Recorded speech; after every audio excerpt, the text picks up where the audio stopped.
Much of this happened behind closed doors. But in his public speech on Thursday here, U.S. Vice President Mike Pence hinted at what was going on. Everyone who spoke at the inaugural banquet, he said, talked about the common threat that Iran posed to the region.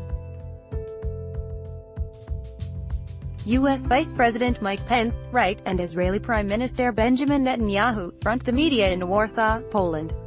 Credit. Pence was referring to two panel discussions moderated by Dennis Ross, a former U.S. diplomat. The first panel featured the foreign ministers of Bahrain, Saudi Arabia and the United Arab Emirates. When one was asked about Israel's airstrikes in Syria, he responded that sovereign states have a right to self-defense, according to two officials in the room.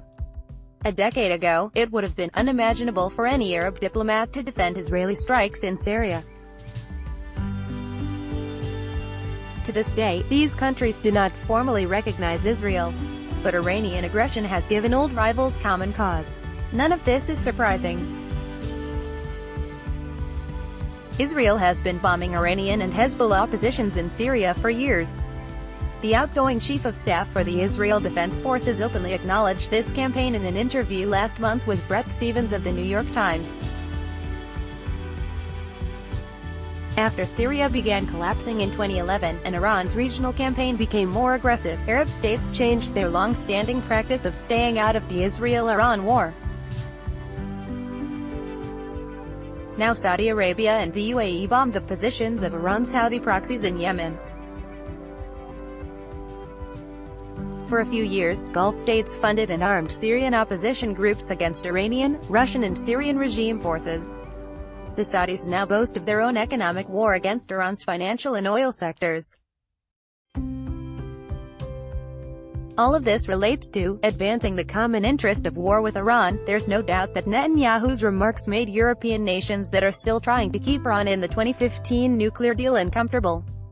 Seizing on this disconnect, Iranian Foreign Minister Javad Zarif tweeted Netanyahu's deleted message, adding, "We've always known Netanyahu's illusions. Now, the world, and those attending. The Iranians have been waging war in the region, too, whether in Syria, Yemen or through stealthier means in countries such as Bahrain. What's more, they have continued to wage this war after agreeing in 2015 to the nuclear bargain from which the U.S. withdrew last May. Iran's war has even extended to Europe. Last month, the European Union imposed new sanctions against the country over a series of terror plots it said Iran's intelligence service orchestrated in 2015 and 2017, so it's worth asking which is worse, Netanyahu accidentally acknowledging the Arab-Israeli war against Iran, or European diplomats pretending Iran is not really at war with them. Eli Lake is a Bloomberg opinion columnist covering national security and foreign policy. Bloomberg Israel World Politics Opinion.